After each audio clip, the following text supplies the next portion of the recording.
And we are back with another great episode of Liam Picks Fights. Thankfully, the screen's caught up to me. I'm here with my man Gordo Gambles. We've been making this a running theme, breaking down these Dana White Contender Series cards. We got a fourth one of this season on the slate.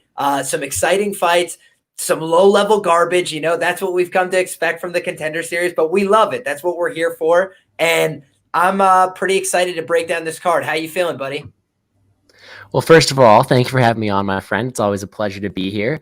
I know you've been the Contender Series king recently, especially a couple of weeks ago, so I'm happy. I know last week when we were doing this, you guys helped me locked in a couple plays of my own, so I appreciate that. But no, I'm excited to break it down. Like you said, a little bit of low-level garbage, but that's okay. Hopefully we'll see some bangers. I know the fight started in like 45 minutes. Let's get into it, man.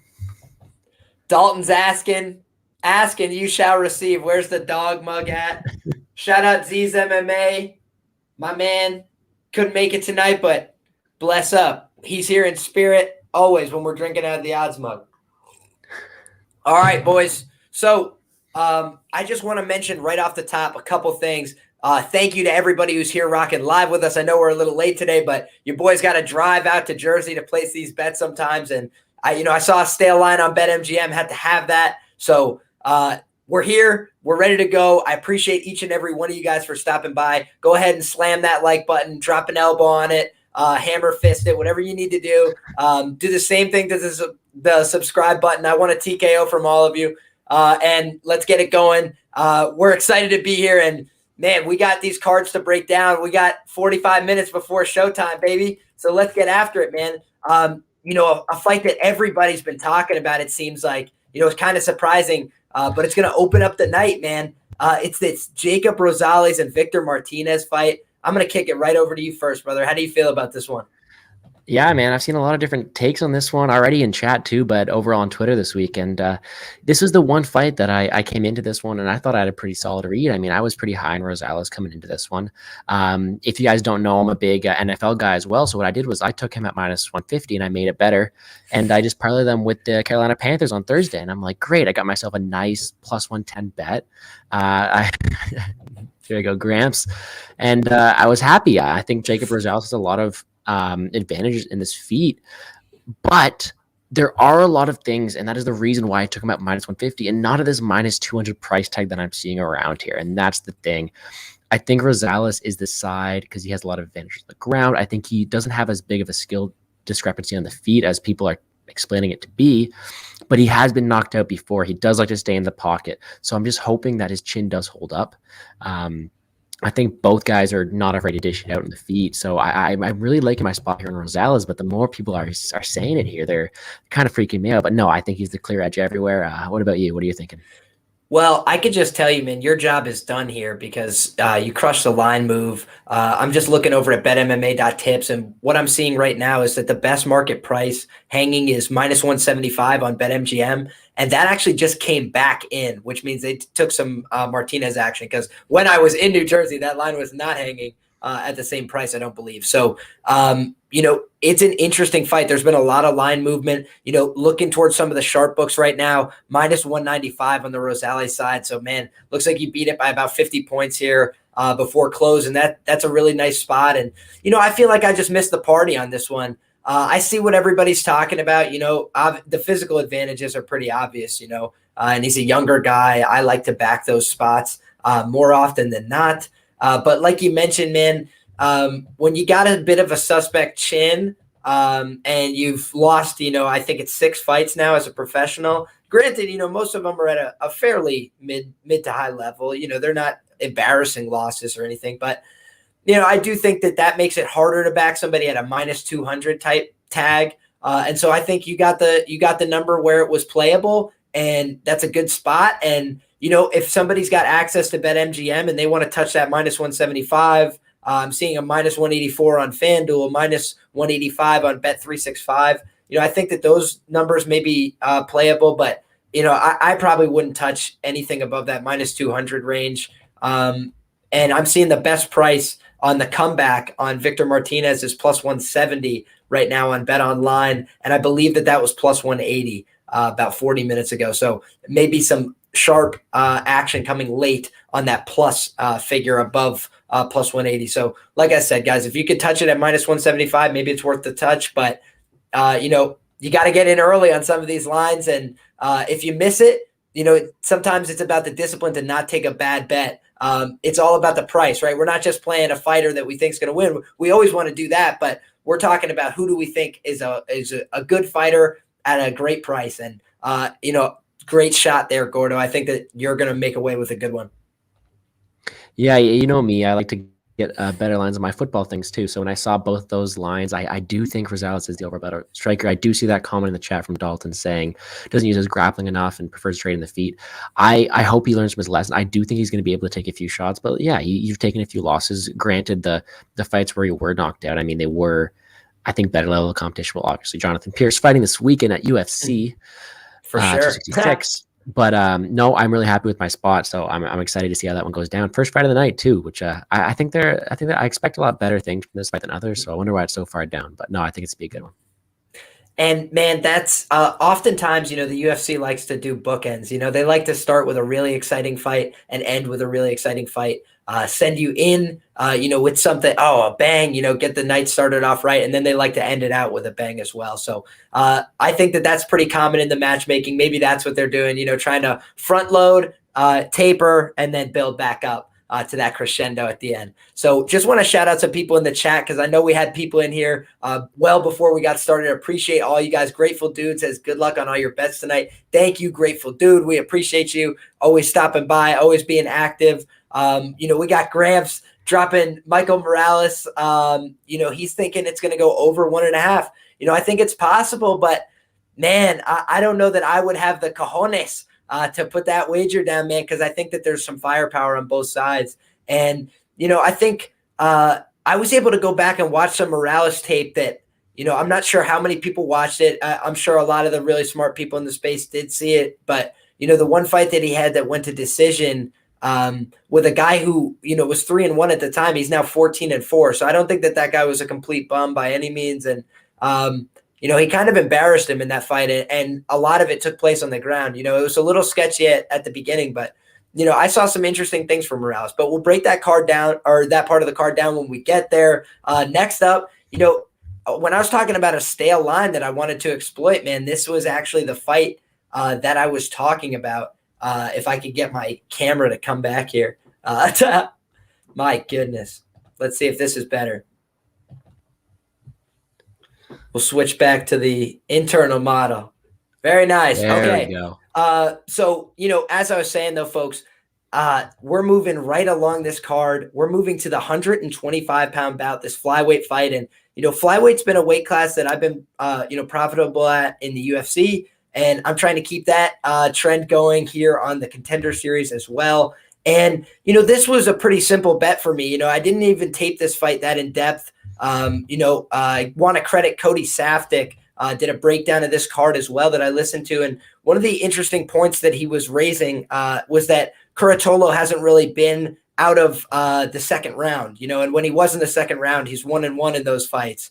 And his cardio, looked to taper off in the loss that he had. And, he looked to slow down despite winning in the second round of the fight that he won. So, I think that we might be dealing with a cardio deficiency here in an otherwise fairly even match in terms of skills, I would argue. And then you see this size, we're just seeing the weigh-in, the face-off. It was very apparent that Rodriguez is massive for this flyweight class and really looked a lot bigger, a lot thicker, a lot stronger, and more physically intimidating than his opponent.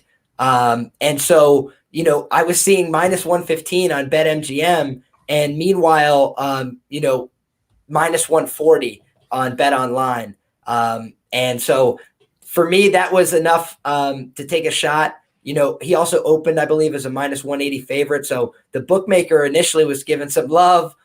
Public's come in big the other way. And now I think that there's a sharp market buyback. I wanted to get that stale price while it's out there. I do not think minus 115 will be there at close.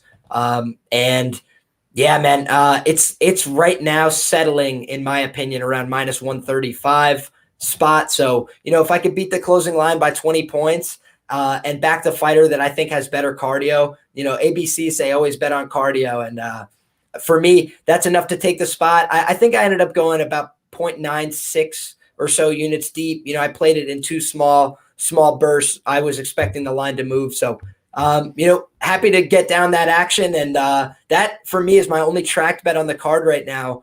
I might see if there's anything else I want to add as we're talking here. Maybe you can talk me onto the ledge or off the ledge on some of these plays. But, this is a spot that I was willing to take. And, again, this wasn't even a fight that I taped as in depth as some of the other fights on the card. But it just seemed to me like obvious physical advantages, otherwise pretty close fight. Santo, again, he seems like a pretty decent fighter. But I'm willing to take a small shot here at -115 when the market's settling at -140.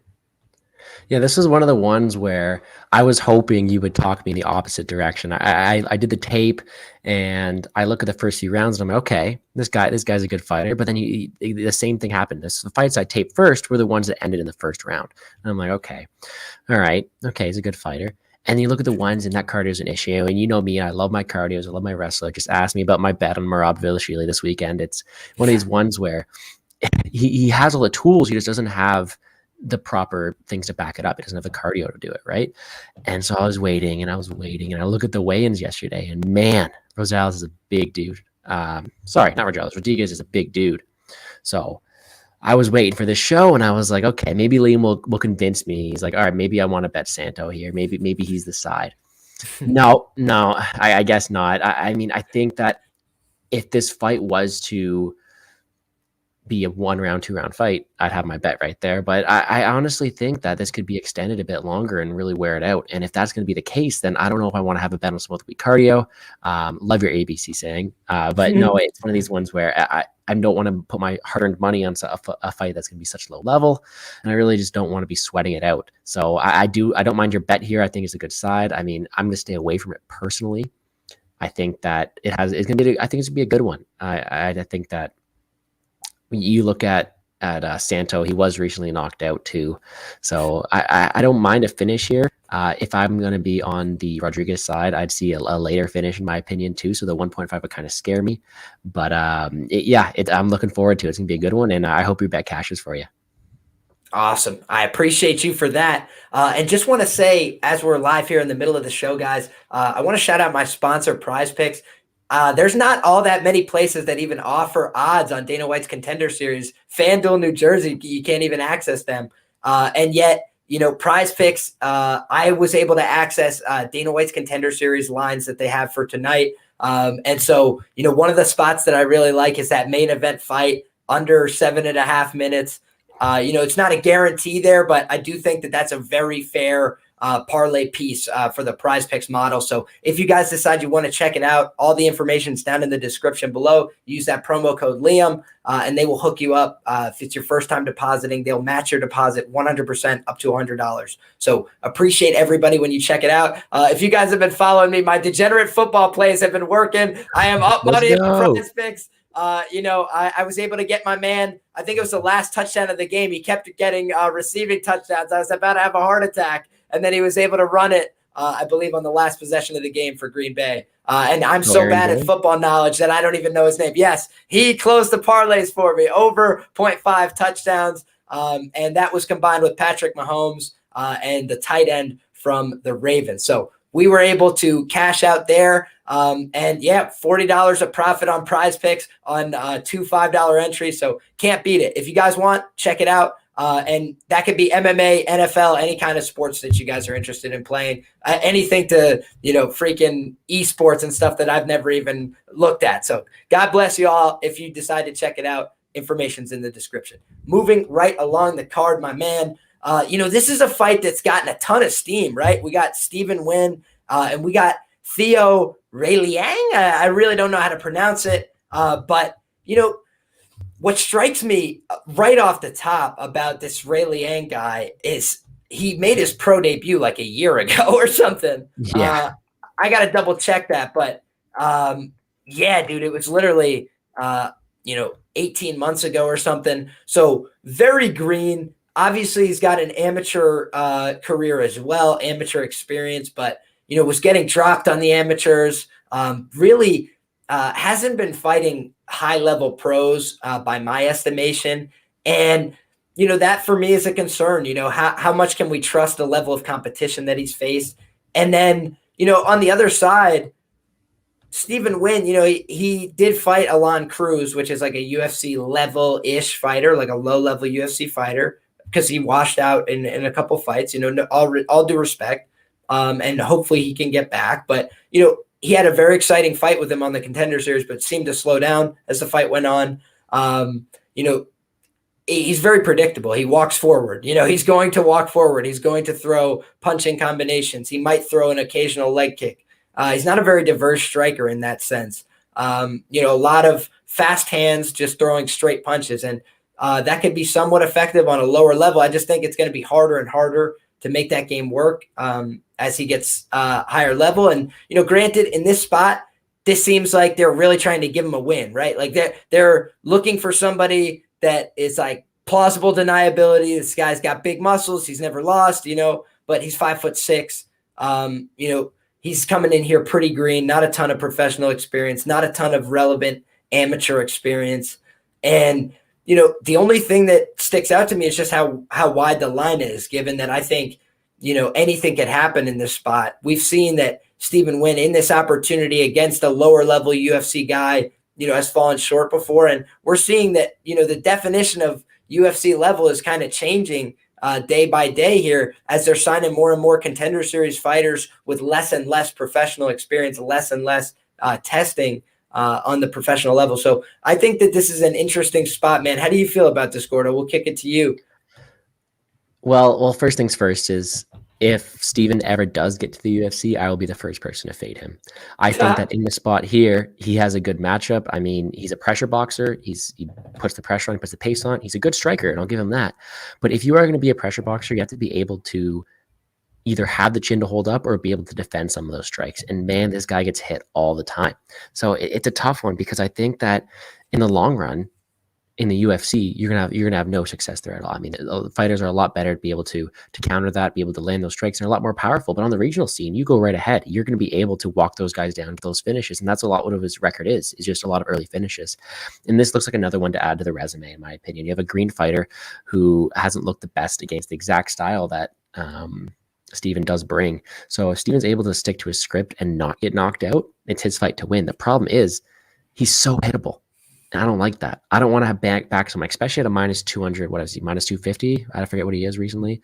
But as someone who has a price tag like that, I don't really want to back him if he's going to. His best market price is minus 300, my man.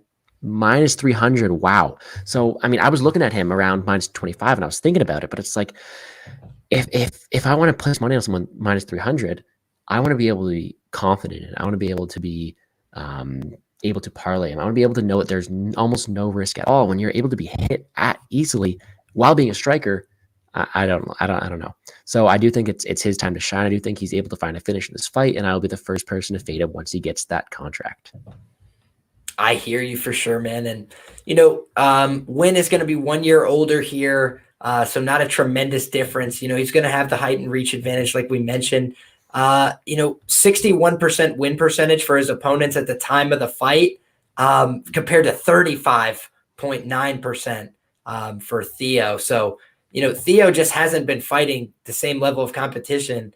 And, I gotta say, shout out my man Chance. He's got some reads on that fight as well. And, I think that he would be somebody that would be classified as having confidence in Steven in this spot, because it's a levels fight, and my only concern is that, when I go back and watch Steven's tape, the only thing that really bugs me is that he's getting taken down, 2 fights ago or 3 fights ago by what's his name? Oh gosh, here I have it in my notes. Brandon Bailey was sitting him down with double legs against the cage and whatever. And he's like a 3-2 at the time, now 5-5 pro fighter. But Chance is saying he's all in on on Steven. So rock and roll, man. And I support it.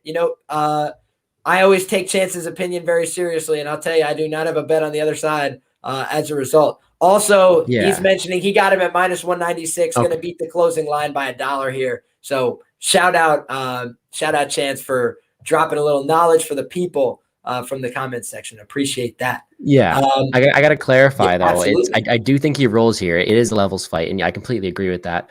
I'm just saying I don't know if he should be where he is now. Well, I know he shouldn't be where he is now, and even at a price tag of around minus 250, whereas was when I was doing my tape, it's where I was seeing it. It's just scary.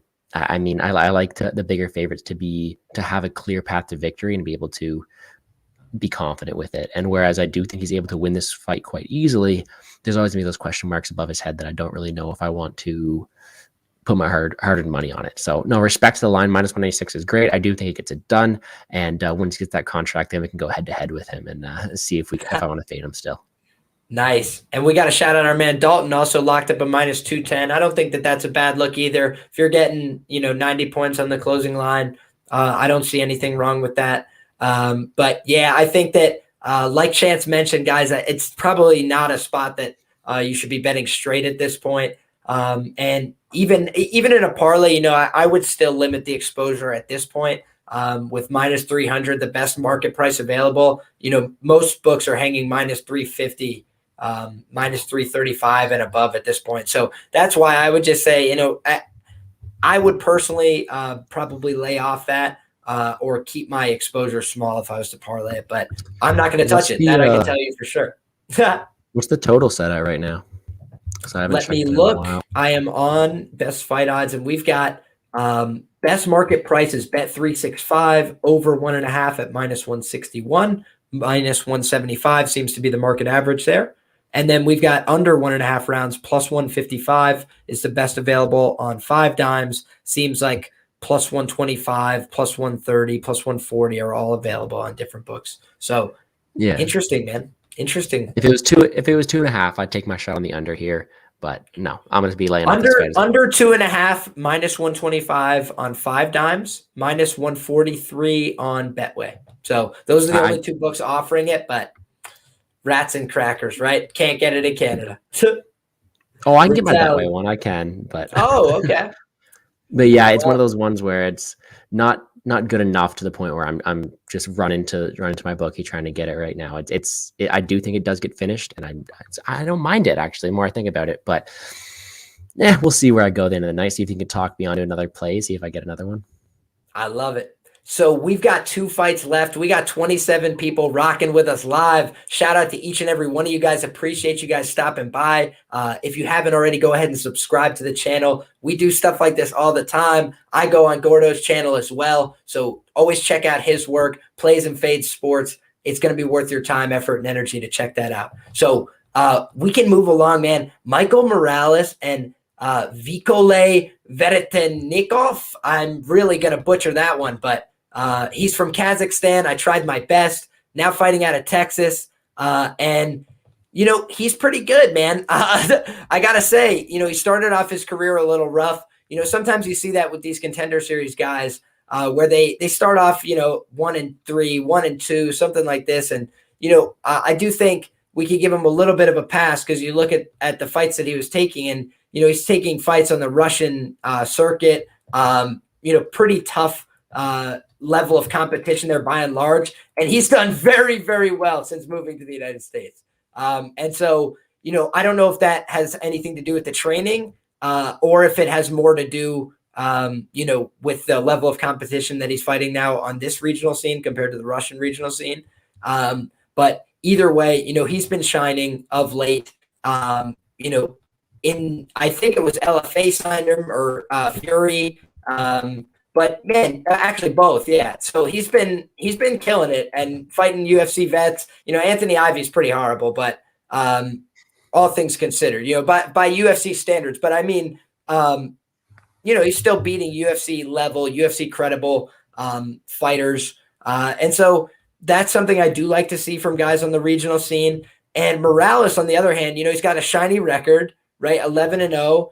I even think that the tape doesn't look horrible on him. And exactly what Chance said, Morales has looked good, but against horrible competition. And, that's the root of it. I think that, I talked about this briefly earlier, but I thought that Morales' best competition, I have it in my notes here, was against Leonardo Blasco. And it was only competitive for the first, I don't know, 4 minutes maybe. And then he started to take over the fight. And he would basically he realized I could take this guy down when the other guy was trying to take him down at various points. And, I think that I think that, he's got decent skills and upside, this Morales character. But it's just so hard to back a guy when you haven't seen him do it against anybody that against anybody that's record is really reasonable. And, Blasco, like I said, he was 3-1 at the time. He won that fight by decision. All his other wins are stoppage wins. And, Blasco did go on to be 14-4, but they're all on this lower level, South American regional scene. So I don't know exactly what to make of this tape, but he looks decent enough. So I haven't rushed to the window. But, I do think there's probably more to like from both an experience standpoint and a hardware standpoint. Because, we always talk about age, and I do like to play younger fighters, but I believe that Morales is 21, which is younger than I am. And I'm like, geez, I just think that that's a tough hill to climb against, this seasoned old Russian dude, not Russian, Kazakh, what I'm saying. And just a guy who's got pretty decent skills on the feet. And I think that Morales, might have some sneaky upside on the ground. That's really my only concern if I was to back the other side, because like I said, in that fight, it's hard to know what to make of it, but he was dominating and he seemed very competent in his Brazilian jiu-jitsu. He seemed very nervous and anxious at the beginning. He was kind of getting bucked out of position, but once he settled down, he was controlling, taking the back, taking turtle with a wrist and punching, just seemed to be very effective for martial arts at using his jiu-jitsu, was constantly rotating between the mount, the back, a lot of positions pretty seamlessly, and knee on belly, which, I think it's an underutilized position in fighting. So, I think that this should be a fun fight and kind of a banger.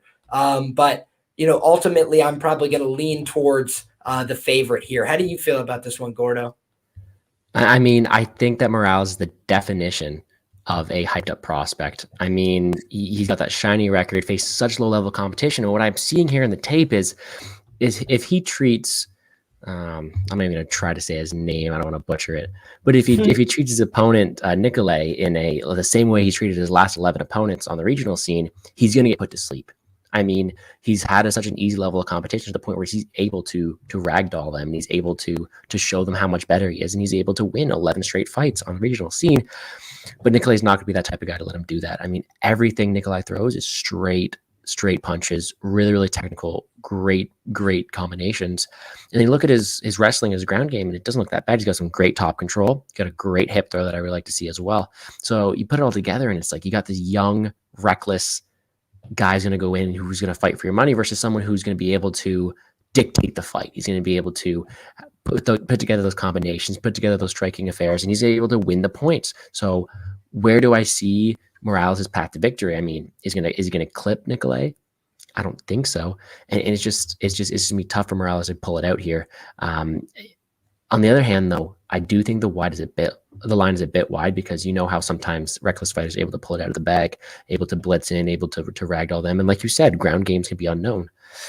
But I am going to pick Nicolay to win this fight. I do like him more than Steven at that price tag too. If you are dying to parlay something here, I just think that Nicolay's going to be stronger, more technical, and is be able to piece him up with his strikes. I mean, he's so technically sound, and I'm loving to see it. I'm really excited to see what he turns into, because I don't know. I don't think it's going to be the end of the line for Morales if he does lose this fight. I do think he has a brighter future ahead, but I think this is Nicolay's time to shine. I actually think that Chance just hit the nail on the head here as well. He said Nicolay's clinch work is very good, sound fundamentals. Morales won't be able to out-athletic him, especially if he goes to the ground. You have to favor Nicolay rather heavily. Minus 200 is a gift.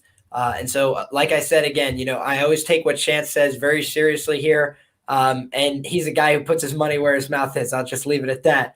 But I'm looking now, minus 195 on DraftKings, best available market price. On the Nikali side, it seems like the market average is settling right around that minus 200 figure. So, it's probably playable no matter what book you're on. if you're agreeing with Chance here. And, I still got 18 minutes here to ponder and query and think about it and decide if I want to lock in some action. I do think that Morales looked pretty good on the scale too. I don't think he looked like a slouch. He came in looking physical, looking in shape, but I don't think that he had the same kind of hardware. I do think that that's a fair point. This is the other thing, man. At 21 years of age, could see big improvements, and that's always what you have to be concerned about, man, is that these guys make the quickest improvements and have the most room to grow traditionally. And, I do like to see that he's got 11 fights, even if it's against shit competition. 11 fights at 21, not so bad. Ask Ruzhang or Zhurong or however you pronounce it. Honestly, he didn't fight the greatest regional competition, but he's a young man. He's got a lot of fights under his belt, and now he's able to, turn in that first UFC victory. Interesting enough to me. That's all. You know what? Do it, Liam. Liam's a mythical creature that was born last week, and I might just have to put a little magical Liam parlay together before we get rocking and rolling to get off the air here. Gordo, as you were. You know what? I think what's going to happen is if my Rosales bet goes south, and I really hope it doesn't, but I do think that Nikolai is going to be the better parlay of everything else. So if I do want to keep my my Carolina Panthers action going on Thursday, I mean, I wouldn't mind parlaying those two together right there. But for now, I hope Rosales gets it done. I'm pretty confident as well. So we'll see how the night goes. I definitely don't mind it as a parlay piece. I do think he's a better fighter in all areas here. So unless this 21-year-old mythical creature just like Liam shows up, we'll see. Zhurong is also 40. Fair point, Chance. Fair point. We don't know anything until we know. But I'll say this, man. The last thing I'll leave you with is, Gordo touched on that level of competition, 56% winning percentage for all of the combined opponents for Morales at the time of the fight. And Nikolai at 63.4%, fought Charlie Ontiveros, who granted didn't look very good in the UFC, but UFC level fighter.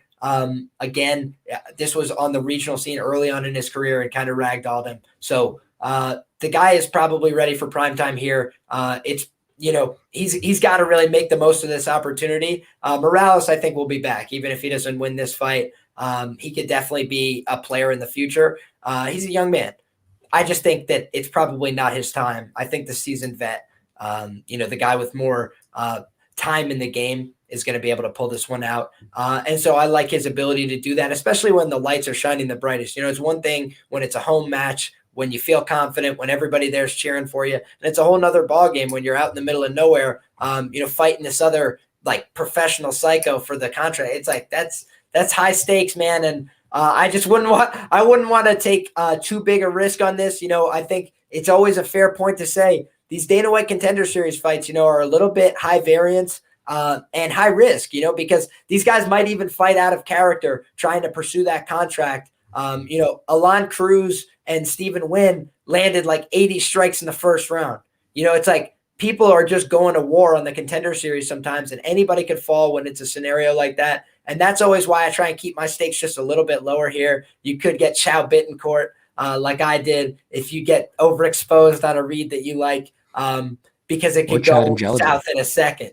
Oh, but you could also ride it all the way to the bank if Chad and Hellinger has to sail one over the OV betters. So I rock and roll with anybody who's taking action here. It's a tricky game that we play on these Contender Series cards, but we're having fun and we've got a decent enough shot, I think, at cashing some tickets tonight. I'm certainly excited to do so. Chances say Morales will be back on Contender Series without a doubt. If not, he'll be a fill-in for the UFC on late notice. I couldn't agree more, Chance. I think that they really like this guy. They got an eye on him, but they want to find out who's who. That the UFC doesn't play games. They want to find out who's who. And I think right now they want to see if he's for real. And he's probably not, because he's only 21, hasn't ever been tested, hasn't gone through that real adversity. And so we'll see if he's able to stand up to the test. God bless him. Not a lot of 21-year-olds with the courage to step into that cage, I'll tell you what. So God bless him for it, and we wish him the best of luck. But we also wish my man Chance and everybody else who's lining up against him the very best of luck on all your wagers, boys. It is the good guys. That's us. That's me. That's Gordo. And that's all of you guys in the chat, all 30 of you rocking with us right now. Appreciate all of you. And so we're going to roll right into the main event, folks. With 13 minutes to spare, we did it, and we're going to do it right now. This is a tricky one. We got, like I said, these Contender Series cards, we got 11 combined professional fights here, which always makes you scratch your head a little bit. And these guys are the main event, probably because, this is a Matt Brown guy. This is a guy who's one of the biggest Middle Eastern prospects on the other side. So, I think, again, this is the UFC saying, let's take two guys who are both pretty fun bangers and put them in there and find out who's who and what's what. Somebody's getting signed from this fight, I would think. But, that's if a Hashev or whoever he is, doesn't win, because this guy missed weight, man. And that's like the one thing that they really don't tolerate in the UFC and that they hate. And so I think that he probably blew his chance, even though, otherwise, I think that the UFC would like to work with this kind of guy. If you watch that stadium event back in the day where he gets kicked in the face twice in the first 15 seconds, man, he shattered his orbital. And that's why he was out for 6 years or whatever it was. Doctors told him he probably shouldn't never fight again and whatever. Then he was able to, get clearance and whatever down the road. For me, that's a massive red flag, and not competing for so long is a massive red flag. Dobson, on the other hand, good fighter, kind of hard to get an exact read on his team. He's training with Matt Brown. He's training with Mark the Hammer Coleman. He's training with Westside Barbell Club.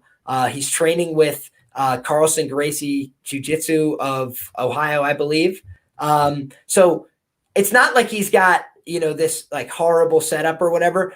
It's just that I haven't seen a tremendous amount of him wrestling and grappling in his regional footage. And frankly, he's got just a very limited amount of footage, period, and I went back and I was able to get some information on this fight. I found out his opponents at time of fight, 55% winning percentage.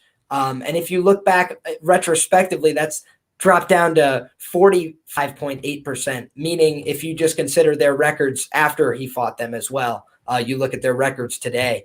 So, man, he hasn't really fought anybody that good. He has been, landing big shots and knocking people out. There's no doubt about that. And, I think that the Westside Barbell Club and everything that he's doing there probably has something to do with it. He's got a ton of power. It's absolutely bricked up, looks very physical, looks way more physical than his opponent here. But his opponent did come in here overweight, and I think that that's a little bit of a concern. I think that that's just a tiny bit of a red flag. I hate betting against guys like that. But I'll also tell you something else, man. Dobson here, this is, his third fight at middleweight. He's competed at 170. He's competed at 175. He was actually out himself for a while due to injury.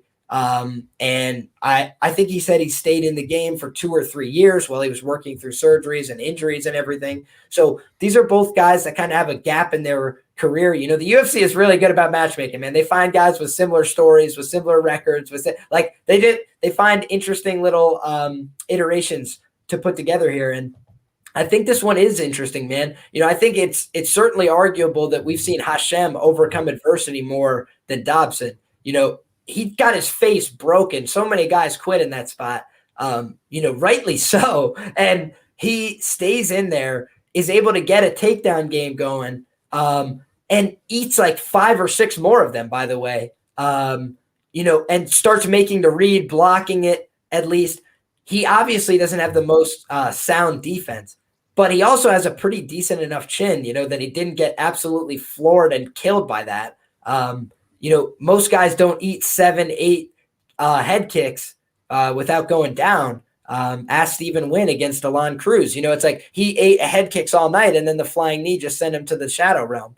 I think that for me is a concern in this spot. I think that either one of these guys could go down. When I initially thought about this fight, I was like, fight doesn't go to decision feels like a certainty. And you can never say that kind of thing, though. And even when I started looking at the line, I'm looking right now, we got under 1.5 rounds, minus 167 is the best available price. So you got to pay some juice to get that. I do think that it's pretty likely that it does end inside those first 7.5 minutes. Like I said, that was a PrizePicks play that I like, but it's ultimately just like at the price. I don't know that I'm going to touch that. I'm probably just going to let that lie, unfortunately. And, I'm seeing plus 155 actually on the over 1.5. That could be a sneaky enough play, but I just think that both of these guys are going to come out swinging. These are both move forward type fighters. And something's got to give. I think that Dobson is probably just going to hit harder in this spot. And I trust his durability a little bit better, having not had his face completely broken a few times. But overall, man, I think that this is a fight with a lot of unknowns. And so I ultimately, I would want to come out here on fight doesn't go to decision, or maybe, dog money on Dobson. I think that was a sound wager. But now that he's the favorite, I do think that there are some red flags to play him as a favorite here. And I know a lot of people disagree with me, so I might end up wrong on this one. And that's why I always say, whether you follow my picks, whether you go against them, God bless you. I want you guys to make money. I'm just saying that for me personally, that's the reason I'm going to stay off it. I feel like I missed the value here at open plus 140. A lot of people got in at that price. And, I don't want to now touch it at minus 120 when I know that the bookmaker thought, it should be the opposite. I'm like, I'm just going to leave it alone. And I don't like betting chalk against somebody that missed weight. That for me is always frustrating. If I lose that bet, I am bitter at not only the person that missed weight, but also at myself. So I just want to shout out. We got some heavy hitters right now in the chat. We got Gramps saying, everyone's spinning back elbow, that like button. We appreciate that, Gramps. Thank you. And I concur. Narco Cop, MMA, everybody check out Narco Cop's breakdowns. He does Contender Series breakdowns as well. I've been on there before. He did a solo one last night. Excellent work, Narco, as always. Always check out your work, and I appreciate the content that you're doing. So shout out Narco. We got our man Tim in the chat saying, Liam and Gordo, let's effing go. Best of luck tonight, fellas, and best of luck to you, Tim. Thank you very much, man. Always appreciate your support. And Dalton too, he's saying, I don't love the under 1.5 rounds, to be honest. And I hear that, man. I do hear that. I don't love it at the price. I love it in theory. I love it if you're offering me a hypothetical minus 110.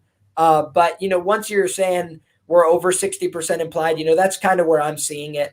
And it's just because we got a ton of power on both sides here. And we've got one guy with a questionable durability. Neither one of them's faced a tremendous level of competition. Neither one of them has tremendous experience going to decisions. It's like, it does seem to me like it's probably going to end fast. Especially, I always like those bets more when it's big guys, because there's more mass. There's more room for error. Just so you get touched on the side of that, somebody could just go to sleep. So that for me is something that I'm always looking at. Narco's saying play that under 1.5. So we've got dissension in the chat, and we always love that too. Because, guys, there's no certainties out here, right? We're all looking at numbers. We're all trying to be the smartest guy in the room, trying to do all the research. And so you got to keep in mind, we got Narco saying confident in Dobson and looking at the other guy. He just doesn't want this contract. Hey, I tend to agree in that regard, showing up looking like that.